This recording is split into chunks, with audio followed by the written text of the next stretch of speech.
Bismillahirrahmanirrahim. Assalamualaikum warahmatullahi wabarakatuh. Alhamdulillah, alhamdulillahilladzi hadana li hadza wa ma kunna linahtadiya laula an hadanallah. Asyhadu an la ilaha illallah wahdahu la syarikalah wa asyhadu anna Muhammadan abduhu wa rasuluh la nabiyya wa la rasula ba'dah. Yaqulu tabaraka wa ta'ala fi kitabihil karim.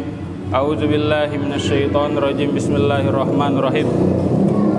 Ya ayyuhalladzina amanu ittaqullaha haqqa tuqatih wa la tamutunna illa wa antum muslimun.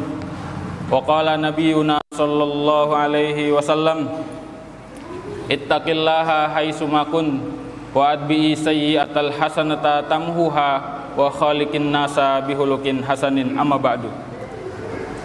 Para pengurus Pondok Pesantren Ukhuwah Islamiyah dari tingkat UBA sampai tingkat unit UBK yang insyaallah dirahmati dan diberkahi oleh Allah Subhanahu wa taala. Kita bersyukur kepada Allah Subhanahu wa taala atas segala limpahan nikmat yang telah Allah berikan kepada kita. Nikmat yang banyak ini apapun bentuknya, ya. Baik yang itu secara nyata kita rasakan maupun tanpa kita sadari keberadaan nikmat tersebut, ya, itu adalah nikmat. Bahkan dalam beberapa ayat di juz 30 Allah Subhanahu wa taala menyatakan wa fi anfusikum afala tubsirun, dan tidakkah engkau memperhatikan apa yang ada di dalam tubuhmu. Artinya semua anggota tubuh saja, jika kita perhatikan secara detail, kita bedah satu persatu kegunaannya, itu sudah teramat banyak nikmat yang Allah berikan. Belum lagi nikmat iman, nikmat Islam, ya, nikmat persaudaraan, ya, nikmat Allah kabulkan doa-doa kita, ya, itu semua nikmat. Sehingga Allah Subhanahu wa taala di dalam Quran surat Ibrahim ayat 34, ya. Di dalam Quran surat Ibrahim ayat 34, Allah Subhanahu wa taala menyatakan, "Wa atakum min kulli ma sa'altumuh."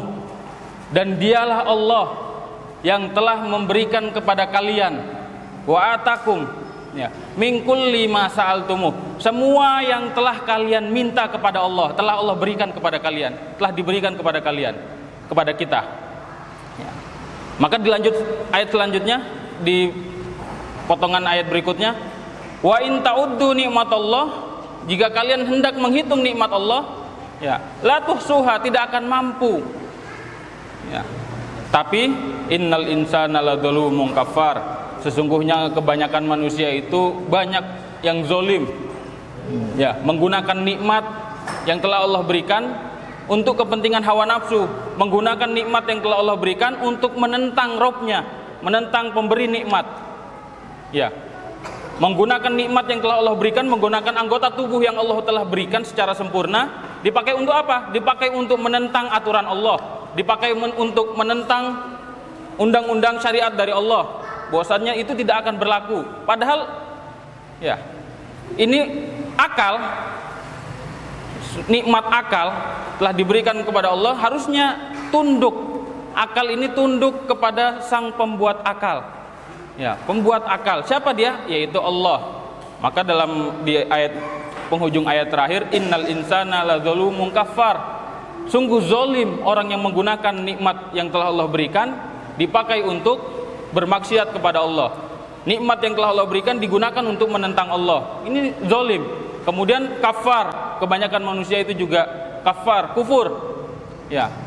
Orang merasa ketika dia pintar, dia akan merasa ini adalah hasil dari saya belajar meniadakan Allah. Ketika dia mampu terhadap menyelesaikan suatu perkara, ini adalah hasil dari saya berpikir sepanjang malam.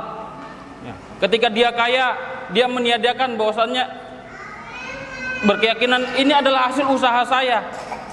Ini kebanyakan manusia pada hari ini seperti itu. Maka kita yang hari ini berada di dalam dunia pendidikan harusnya bisa memanfaatkan nikmat yang telah Allah berikan kepada kita, ya, apalagi nikmat yang telah Allah berikan kepada kita, kita dapat berada di dalam dunia pendidikan, ya, yang mana dalam dunia pendidikan Ya, semua unsur jariyah yang Rasulullah SAW pernah sabdakan tidak akan terputus sampai mati. Ya, ketika manusia sudah mati, pahalanya tetap bisa mengalir. Ini semua terkumpul di dalam dunia pendidikan, amal jariyah. Ya. Kemudian sedekah ini amal ilmu yang bermanfaat. Ya. Dan ilmu anak soleh yang mendoakan. Ini terkumpul dalam dunia pendidikan. Maka bersyukurnya juga harus lebih tinggi, ya, dibandingkan orang-orang yang tidak berkutat dalam dunia pendidikan. Tapi ikhwan fiddin, nikmat ini juga tentu di belakang nikmat ini ada hisab. Ya. Di belakang nikmat-nikmat yang telah Allah berikan kepada kita ada hisab, ada perhitungan. Kelak kita akan dimintai pertanggungjawaban. Allah Subhanahu wa taala di penghujung surat At-Takatsur, ya, surat yang biasa sudah kita hafal bersama, sudah hafal di luar kepala ini, ya. Apa kata Allah? Summa latus alunna yauma idzin anin naim. Kemudian Allah menggunakan kalimat lam taukid dan nun taukid di situ, penegasan bahwasannya kalian benar-benar pasti akan ditanya, summa latus alunna. Ya, pasti akan ditanya oleh Allah yauma idzin pada hari kiamat nanti anin naim, tentang kenikmatan ini. Nikmat yang telah Allah berikan, kita berada di dunia pendidikan, kita akan ditanya. Ya. Untuk apa kita di sini? Bahkan Rasulullah Shallallahu alaihi wasallam bersabda, yang diriwayatkan oleh Imam At-Tirmizi, bahwasannya Nabi Shallallahu alaihi wasallam bersabda, la tazulu qadama 'abdin, tidak akan bergeser telapak kaki seorang hamba. Ini masih tentang nikmat ini. Ya, tidak akan bergeser telapak kaki seorang hamba, la tazulu qadama 'abdin. Ya, yaumul qiyamah, pada hari kiamat nanti, di hari yaumul hisab, ya, hatta yus'alu an arba, sampai dia akan ditanya oleh Allah tentang 4 perkara. Ya. Untuk geser kaki saja nggak akan bergeser sampai 4 soal ini, 4 perkara ini selesai ditanyakan kepada kita. Siapapun itu, baik muslim, kafir, ya, ada semua hisabnya. Ya. Apa yang pertama? An umrihi fi ma'afna, tentang umurnya, untuk apa dia habiskan. Bertahun-tahun kita hidup, ya, umur-umur yang telah Allah berikan kepada kita, kesempatan hidup yang telah Allah berikan kepada kita habiskan untuk apa?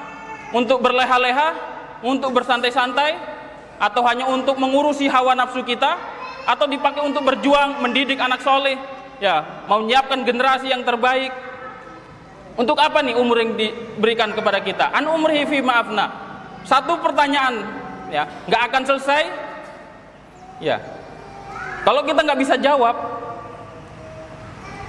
sampai benar-benar kita bisa jawab, an umrihi fi ma'afna, tentang umurnya, untuk apa kita habiskan? Itu soal yang pertama ininya. Kemudian yang kedua, an jasadihi fi ma'ablah, tentang jasadnya, untuk apa dia gunakan. Dalam riwayat Imam Muslim, kata-kata jasad diubah menjadi kata an syababihi, tentang masa mudanya. Ya. Jasad dan masa muda dia gunakan, dia habiskan untuk apa? Untuk berjuang, atau hanya untuk yang penting hidup, yang penting bisa makan, yang penting bisa hawa nafsunya sampai tersalurkan. Ya. Masa mudanya dipakai apa? Untuk asyik main game. Ya. Ada hisabnya nanti. Ya. An jasadihi fi ma'ablah, an syababihi fi ma'ablah. Ya. Maka nanti mulut tidak akan bisa menjawab, yang bisa menjawab tangan, kaki, kulit, kuping, semua akan bersaksi. Maka perhatikan wahai ikhwan, terkait nikmat. Allah sudah berikan banyak nikmat, tapi nanti di penghujung akhirat, di akhirat nanti akan ada yaumul hisab, akan ada hari penghitungan amal. Ya. Itu baru 2 soal yang akan ditanya. Kemudian yang ketiga adalah an ilmihi maza amila fi, tentang ilmunya. Kita sudah berilmu, sudah menuntut ilmu, ya, sudah mempunyai ilmu tentang mendidik. Ya. Bagaimana tanggung jawab dia terhadap ilmunya? Ya, dia sebarkan, dia amalkan, atau dia simpan, dia sembunyikan? Ini juga akan menjadi soal pertanyaan di akhirat nanti. An ilmihi maza amila fi. Kemudian yang terakhir adalah an malihi, tentang hartanya. Min ainak tasabah, dari mana dia dapat hartanya ini? Ya. Wa maza anfaqa, dan untuk apa dia keluarkan? Harta, ya. Mindset kita terkait harta ini, dunia ini, halalnya dihisap. Halalnya, kita mendapatkan harta ini dari yang halal, ini akan dihisap oleh Allah, akan dipertanyakan. Kita akan dimintai pertanggungjawaban terkait harta yang halal. Haramnya akan disiksa. Sehingga kata Rasulullah SAW, kullu lahmin nabata minasyuh. Ya, setiap daging yang tumbuh dari sesuatu yang haram, fannaru aulabih, maka neraka lebih pantas bagi daging itu. Ya. Maka dunia adalah menyikapi harta, harta halalnya saja dihisap, dipertanggungjawabkan di akhirat nanti, apalagi yang haram, sudah pasti ada siksa. Ya. Maka nggak ada yang spesial dengan dunia. Maka kalau ada yang iri terkait dunia, iri terkait oh dia punya harta lebih banyak, oh dia dapat jatah yang lebih banyak, ini sungguh malu sebenarnya. Dia dapat saja nanti akan dihisap. Kalau kita nggak dapat ya nggak akan dihisap. Ya. Jadi jangan nggak usah iri masalah harta. Ini terkait masalah nikmat. Jadi dalam menyikapi nikmat ini, syukur kita harus lebih didepankan, harus lebih dikedepankan. Bagaimana dalam berinteraksi sosial kita dalam pondok ini, syukur ini, ya, syukur ini harus lebih dikedepankan. Jangan dikit-dikit mengeluh, ya. Masalah harta tidak kebagian bagi ini. Nah, ini juga menjadi sorotan, ya. Sehingga kita menjadi pribadi yang bersyukur, ya. Apapun itu, bersyukur saja. Rezeki telah dijamin, ketentuan rezeki sudah dijamin, baik banyaknya atau sedikitnya. Ya. Yang tidak dijamin adalah bagaimana kita mensikapi terkait harta ini. Maka ketika ada sahabat Ali bin Abi Thalib, ketika sedang sholat, ya, ketika sedang sholat Ali bin Abi Thalib pernah kehilangan uang 1 dinar. Ya, diambil, ternyata uang 1 dinar itu diambil oleh budaknya Ali bin Abi Thalib. Apa kata Ali bin Abi Thalib? Seandainya budak itu mau bersabar, dia akan mendapatkan harta itu dengan halal. Kenapa? Karena saya sudah berniat untuk memberikan itu setelah saya sholat. Karena dia tidak sabar, dia mendapatkan harta 1 dinar, rezekinya dia 1 dinar itu rezekinya budak itu. Tapi karena dia tidak sabar, dia mendapatkan rezeki itu dari cara yang haram.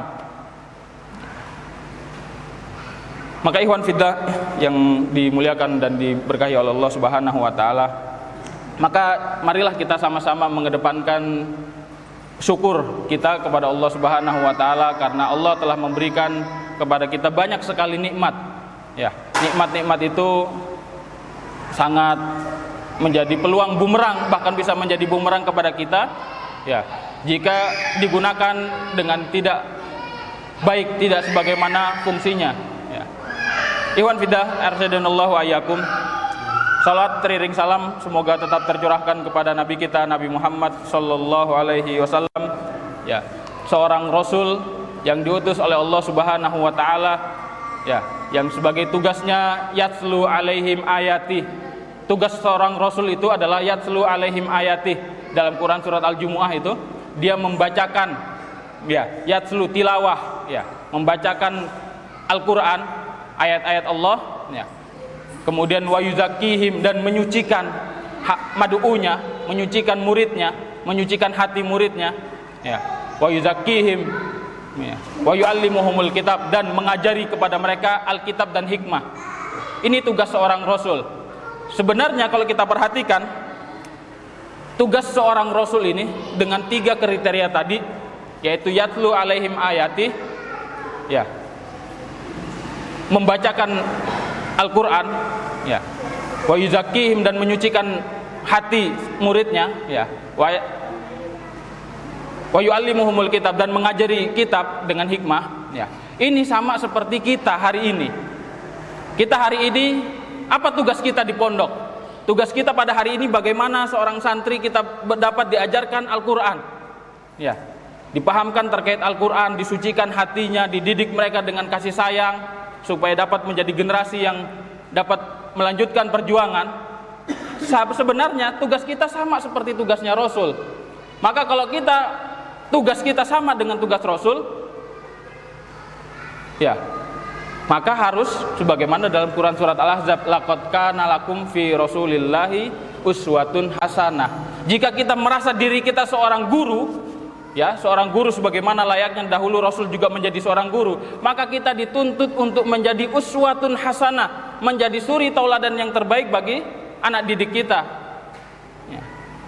Maka nggak akan sampai pengajaran, ya, tilawah, penyucian hati nggak akan sampai kepada murid, tidak akan sampai. Kalau apa? Kalau gurunya saja tidak dapat memberikan contoh terbaik.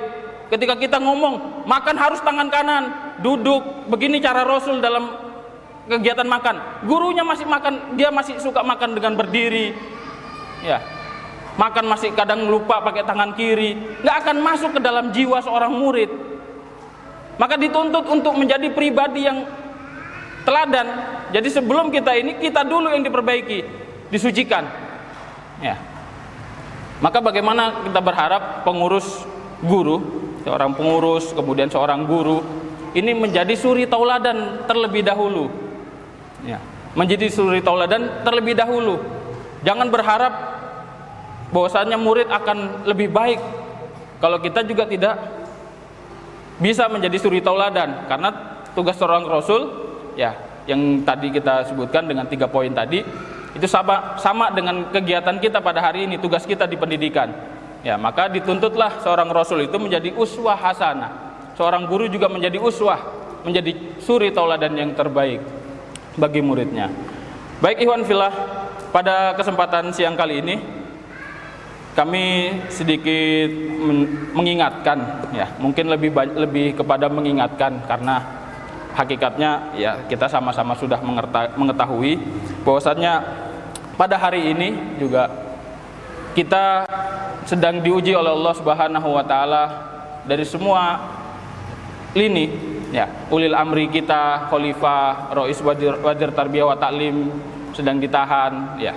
Maka kita harusnya sekarang berintrospeksi terkait aturan-aturan, kemudian instruksi-instruksi yang telah Khalifah dan Rais gulirkan di pondok, ini berjalan atau tidak. Sebagaimana yang pertama, saya sering mengingatkan kepada para murabi, ya, terkait masalah kedisiplinan sholat berjamaah di dalam pondok, ya.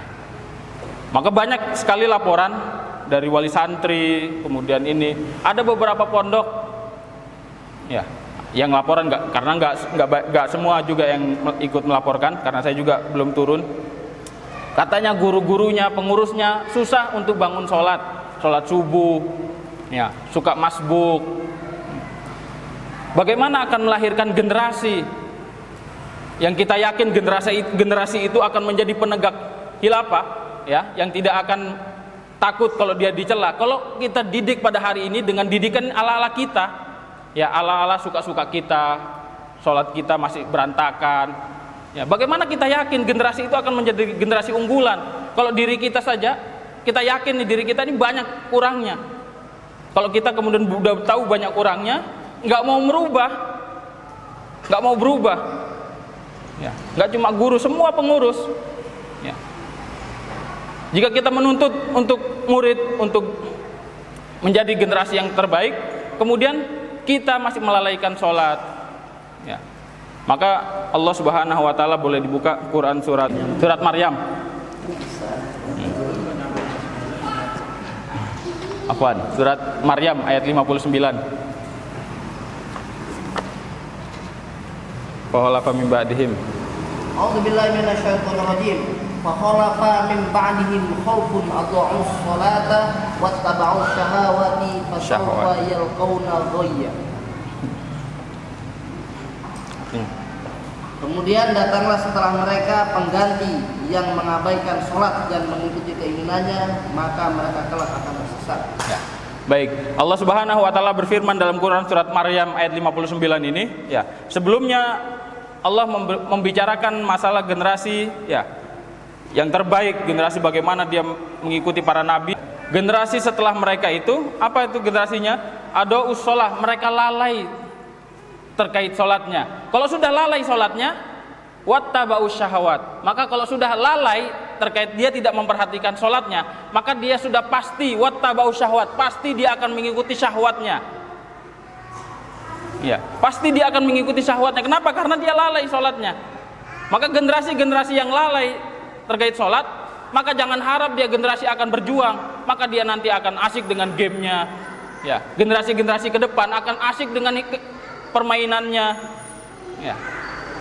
Maka kalau sekarang kita didik dengan ala didikan seperti itu, ya, yang tidak kita menghiraukan masalah, tidak menjadikan sholat adalah poin yang nomor satu, terutama ikhwan, ya, yang harusnya dia hadir di masjid, maka nanti generasi kita, generasi setelah selesai di sini, ya, maka dia akan menjadi nggak heran kalau misalnya nanti generasi yang akan datang lebih banyak dengan gamenya. Lagi taklim saja, saya sering kadang kalau lagi ngisi taklim, tapi di Bekasi nih, kalau di Lampung jarang, karena kalau di Lampung ketika taklim nggak boleh nyentuh Al-Quran, nggak boleh nyentuh HP, ya, walaupun sekedar untuk buka Quran, ya. Maka ini beberapa kali saya di Bekasi sini taklim, sedang taklim saja, proses taklim, proses mabit, itu sedang ada yang sedang asik main game. Ya. Sudah pasti orang yang seperti itu lalai dengan sholatnya. Ya, tidak akan memperhatikan sholatnya. Ya, kalau dia lebih kepada menuruti hawa nafsu. Ini masalah game saja, belum lagi yang lain, masalah khalwat, masalah yang lain ininya. Ya. Maka para ikhwan fillah, para ummahat juga, mari kita sama-sama menjadi barometer kita, bagaimana poin sholat ini, ya, menjadi poin nomor satu. Ya. Ketika azan, semua berhenti mendatangi masjid. Ya. Istiqomah terkait hal-hal ini, menjadi atensi murabi, ya, dan staf bagaimana mengarahkan murid-muridnya, ya, mengarahkan santrinya agar lebih kepada sholat berjamaah ini, terutama laki-laki, ya. Bahkan kalau Rasulullah SAW sampai keras, Rasulullah SAW bilang, saya ingin ada orang yang menggantikan saya menjadi imam sholat, kemudian saya akan cari cek rumah satu persatu. Kalau ada laki-laki di situ, ya, saya ingin bakar rumahnya. Ya. Rasulullah SAW ingin menggantikan, ada yang ingin menggantikan imam di masjid, kemudian saya ingin ngecek rumah satu-satu. Kalau ada laki-laki nggak sholat di masjid, saya pengen bakar rumahnya. Ini Rasul, ancaman Rasul. Ya. Saking perhatiannya terhadap laki-laki harus sholat berjamaah di masjid. Seperti itu. Kemudian tidak hanya tadi yang pertama adalah sholat berjamaah. Kemudian perhatian ulil amri, ya. Hal-hal yang menjadi sorotan ulil amri ini, tadi yang pertama adalah sholat berjamaah. Kemudian kedisiplinan. Kedisiplinan dalam segala hal, segala aspek, dalam hal KIBM maupun di luar non KIBM. Ini juga kedisiplinan menjadi barometer. Ya, Khalifah semoga Allah merahmati beliau pernah menyampaikan, ya, kita ini ketika di pusat tidak butuh staf yang pintar. Ya, kenapa? Kita nggak butuh staf yang pintar, tapi kita butuh staf yang mau disiplin. Walaupun dia bodoh, tidak mampu, tidak bisa dalam menjalankan tugasnya, tapi kalau dia disiplin, ya pasti akan dimudahkan oleh Allah Subhanahu wa taala. Maka dalam Quran surat Al-Baqarah, ya. Dalam Quran surat Al-Baqarah ayat ketika berbicara terkait hutang 200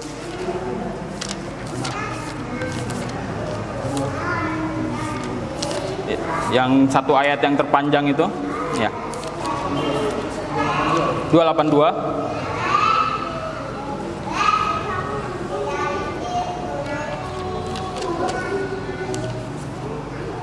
Ya, di penghujung ayat Allah Subhanahu wa taala menyampaikan wattaqullaha wa yu'allimukumullah, dan bertakwalah kalian kepada Allah, pasti Allah akan memberi kalian ilmu, mengajarkan kepada kalian. Ya. memberikan pengajaran kepada kalian. Artinya takwa, ya, disiplin. Ya, ini kalau kita disiplin dalam masuk hal KIBM, kemudian disiplin dalam mengikuti kegiatan yang harusnya datangnya jam 1, ya datang jam 1. Jam KIBM ngajarnya jam berapa?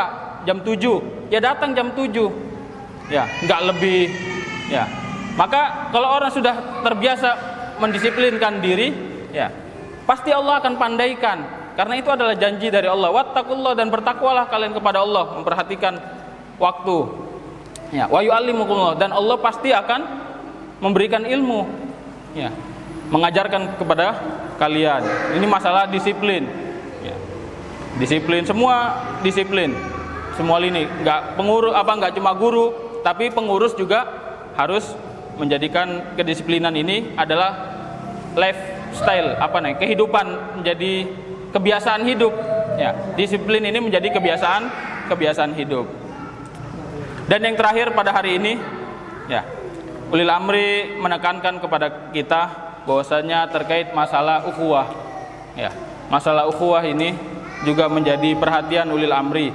Ya, di masa-masa hari ini yang mungkin ada sebagian ikhwan yang menganggap masa-masa kritis, ya, ketiadaan khalifah, kemudian ulil amri tidak berada di tengah-tengah kita, ya, banyak pertentangan, ya, banyak kita saksikan, entah itu di dalam pondok atau di luar pondok, ya, suka berdebat, ya. Maka khalifah juga memberikan kepada kita pengajaran bahwasannya untuk menjaga ukhuwah, ya, ukhuwah itu lebih mendahulukan kepentingan saudaranya. Ya, ukhuwah itu lebih mendahulukan kepentingan saudaranya dibandingkan dirinya sendiri. Ya, itu ukhuwah.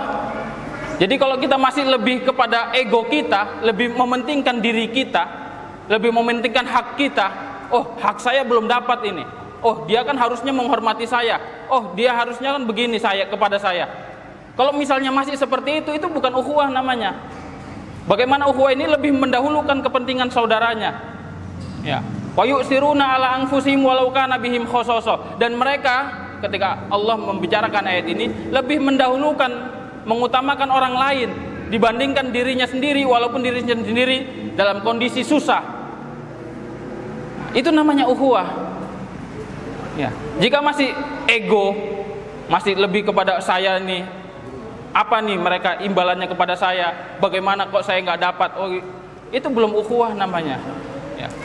Bagaimana perasaan saya, harusnya kita pada hari ini, ya, lebih hati-hati dalam berbicara. Bagaimana nanti saudara kita tersakiti atas omongan kita. Ya. Kalau kita merasakan ukhuwah, kita akan sangat berhati-hati. Ya, tidak akan menyakiti saudaranya, akan memperhatikan orang lain, lebih banyak memperhatikan orang lain dibandingkan diri kita. Oh, nggak apa-apalah saya ini sakit hati. Yang penting teman saya, saudara saya nggak sakit hati atas ucapan saya. Itu yang makna ukhuwah. Jika masih belum seperti itu, ya kita harus belajar lagi. Karena ukhuwah ini, ya beberapa kali khalifah mengingatkan bagaimana kita akan mengorbankan nyawa untuk saudara kita. Ini taruhannya nyawa. Nanti ketika peperangan kita akan saling melindungi, ya kan? Bagaimana saudara kita ini kalau misalnya berhadapan dengan musuh, kita akan bantu dia, akan kita korbankan nyawa kita. Jika hari ini ego kita belum bisa kita korbankan demi saudara kita, belum bisa kita mengorbankan harta yang cuma sedikit ini yang bisa dicari lagi untuk saudara kita. Nah, kita belum mengorbankan nyawa, baru mengorbankan ego, sakit perasaan, baru mengorbankan harta yang cuma sedikit, baru mengorbankan waktu yang cuma nggak seberapa. Ya. Untuk apa? Untuk membantu saudara.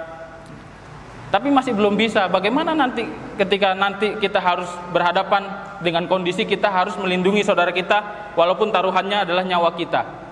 Kalau nggak biasa dengan seperti itu, ya nggak akan terbiasa dengan itu, ya nggak akan bisa juga melepaskan nyawa yang cuma satu-satunya ini. Ya. Maka kemarin khalifah menyampaikan mustahil saat ini ada orang yang bilang ke khalifah, katanya, khalifah, ya saya siap samina wa ta'na khalifah walaupun saya harus mati. Ya, saya siap untuk membela khalifah walaupun saya harus mati. Apa kata khalifah? Ya. Ini perintah yang nggak harus bertaruh nyawa, instruksi yang tidak harus bertaruh nyawa saja, kalian masih susah. Jauh dari kata jihad hari ini. Instruksi khalifah yang tidak mengorbankan nyawa, ya, yang masalah sepele misalnya taklim, ya, kemudian ribat. Ini aja kalian belum bisa mengorbankannya. Apalagi yang harus mengorbankan nyawa. Ya. Khalifah perintahkan terkait masalah ukhuwah, sudah nggak usah saling menyalahkan. Ini aja kalian masih berat. Ya, masih saling menyalahkan, salah menyalahkan sana sini. Ini masih berat. Bagaimana nanti disuruh sama khalifah suruh jihad, suruh mengorbankan nyawa? Nanti pasti khalifah belum saatnya. Khalifah sekarang kan kita masih tenang di sini. Nanti banyak alasannya.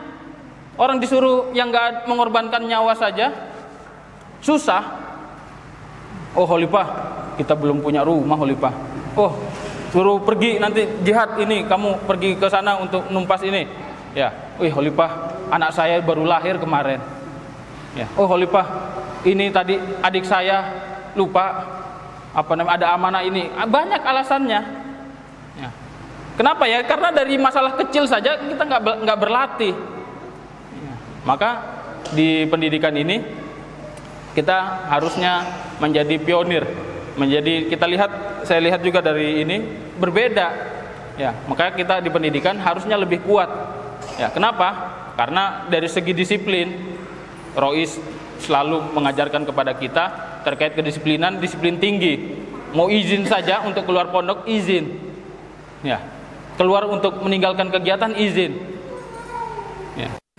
Ini membiasakan diri dengan seperti ini, ya. Semoga nanti ke depan ketika ada perintah-perintah yang lebih berat lagi, ya, bisa kita hadapi bersama. Kemudian teringat kepada sebuah hadis Rasulullah SAW pernah bersabda terkait seorang pemimpin. Ya, terkait seorang amir. Rasulullah SAW bersabda dari Aisyah, ya. Apa kata Rasulullah SAW? Iza aradallahu bil amiri khairan. Jika Allah ini menghendaki kebaikan, ya, kepada seorang pemimpin ini, ya. Jika Allah menghendaki kebaikan kepada seorang pemimpin, ja'ala lahu wazira sidqin. Ya.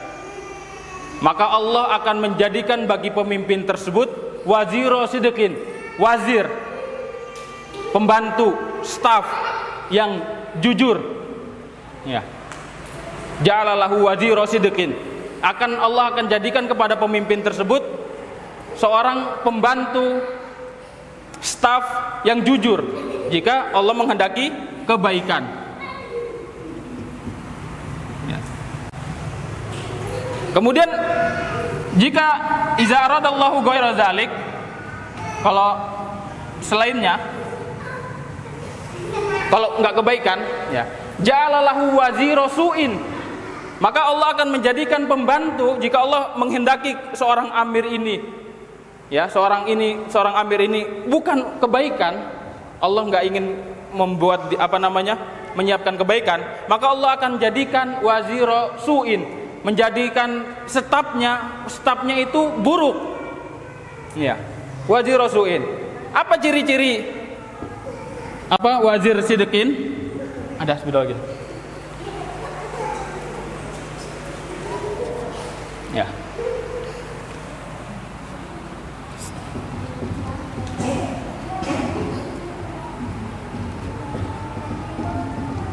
Jujur.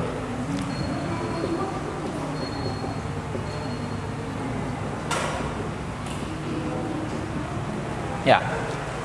Apa kriteria staf yang jujur ini? Wazir sidqin, wazir yang jujur ini.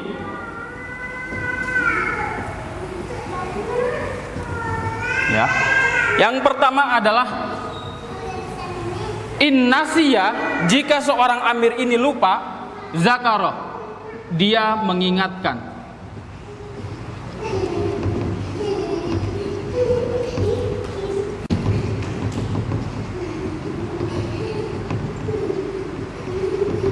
Ya, maka kalau ada program murobi misalnya, Ya, jika Allah menghendaki kebaikan kepada seorang murabbi pada hari ini, ya, maka Allah akan menjadikan baginya wazira sidqin, staf yang jujur. Bagaimana staf yang jujur? Jika murabbi sudah mewacanakan kegiatan, ya, sudah merencanakan sebuah kegiatan, ada agenda kegiatan, misalnya pada hari ini taklim, ya, diumumkan dari 3 hari yang lalu, bahwasannya pada hari Kamis kita akan mengadakan taklim, ya, maka staf yang jujur, ya, staf yang jujur adalah dia akan mengingatkan jika amirnya lupa.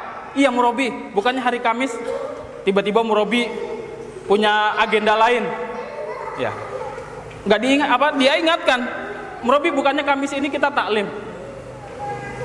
ya. Iza innasiya, jika lupa, amirnya lupa, zakaroh, dia akan mengingatkan amirnya, ya. Kemudian iza zakaroh, jika amirnya ingat,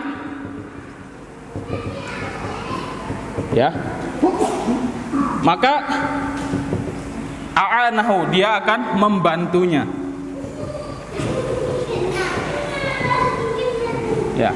Jika amirnya ingat, ya, ingat ada program, maka kalau Allah menghendaki kebaikan kepada amirnya, maka staf yang jujur ini, staf yang baik ini adalah dia akan membantu amirnya tersebut. Oh ya amir, bagaimana? Ini ada kegiatan begini. Nah, apa yang harus kita lakukan? Apa yang harus kita persiapkan? Bagaimana nih muridnya? Bagaimana santrinya kita siapkan? Ini staf yang jujur, ya. Maka berbeda dengan staf yang buruk, ya. Innasiya lam yu'inhu, jika dia lupa, jika amirnya lupa, ya, lam yazkurhu, tidak dia ingatkan. Jika lupa, tidak diingatkan. Alhamdulillah lupa, ya. Taklim nih harusnya hari ini jam 1, karena murabbinya lupa, alhamdulillah lupa, bisa nyuci, bisa main, bisa pergi. Ini salah satu ciri staf yang buruk, ya. Kalau murabbinya lupa, jika amirnya lupa, dia nggak akan mengingatkan. Gak usah lah, biarin aja, berlalu begitu saja, ya. Kalaupun murabbinya ingat atau amirnya ingat, ya, jika ingat, ya, lam yu'inhu, dia tidak membantunya.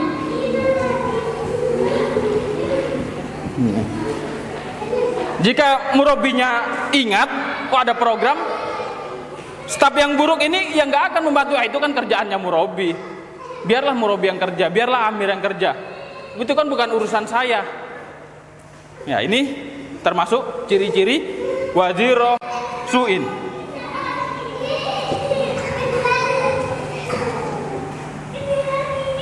Ya. Iwan fillah arsyadallahu wa iyyakum. Ini kita kembali mengingatkan bahwasannya kita ini berada dalam kesatuan tim, ya. Maka kita harus saling bahu membahu. Semua elemen yang ada di pendidikan ini, semua elemen, baik itu bagian dapur, bagian laundry, bagian umum, guru, semua harus punya sifat mendidik, ya. Semua punya hak untuk mendidik para santri. Jadi jangan bilang, yang tugas mendidik itu cuma guru, biarkan gurunya saja yang ini. Enggak, semua yang berada di lingkungan pondok ini punya hak untuk mendidik, ya, punya hak untuk mendidik. Bagaimana dengan porsinya masing-masing. Bagian dapur, ya, punya wewenang untuk mendidik santri. Bagaimana? Kalau ada santri di ruang makan mungkin, ya, kalau ada santri yang makan sambil berdiri, diingatkan. Jika ada santri makan atau minum dengan tangan kiri, ya diingatkan. Bagian laundry, ya, punya hak juga untuk mendidik. Bagaimana? Ketika pakai baju, diingatkan bagaimana cara mengambil, bagaimana cara meletakkan. Semua punya andil dalam pendidikan ini, ya, nggak cuma guru saja. Maka kita berharap semua elemen yang ada di pendidikan ini bahu membahu mensukseskan program kita bersama. Apa program kita bersama ini? Yaitu melahirkan generasi yang siap untuk perjuangan, Ya, generasi yang tidak takut untuk ditahan, generasi yang tidak takut untuk dicela. Ya. Maka inilah tugas berat kita pada hari ini di dunia pendidikan. Maka sangat heran jika ada tugas kita berat, kemudian kita santai-santai, itu sungguh heran. Kok bisa tugasnya berat? Ya, tugasnya berat tapi sholat berjamaahnya kok malas. Tugasnya berat tapi sholat tahajudnya cuma kadang enggak sama sekali. Katanya berat tugasnya, tapi kok bisa santai gitu loh. Ya, tahajudnya enggak pernah dalam sepekan. Kalau di luar sana minimal 1 kali dalam 1 pekan. Ya di pondok juga seperti itu. Punya kewajiban yang sama terhadap perintah ulil amri. Ya. Mungkin itu yang bisa sedikit yang bisa kami sampaikan. Mungkin nanti bisa saling kita bertanya terkait hal-hal yang terjadi di pendidikan ini. Ya. Semoga Allah Subhanahu wa taala memberikan kepada kita kekuatan dan keistiqomahan dalam mendidik para santri kita, sehingga santri kita tidak mengikuti syahwatnya. Amin ya rabbal alamin. Barakallahu li wa lakum. Assalamualaikum warahmatullahi wabarakatuh.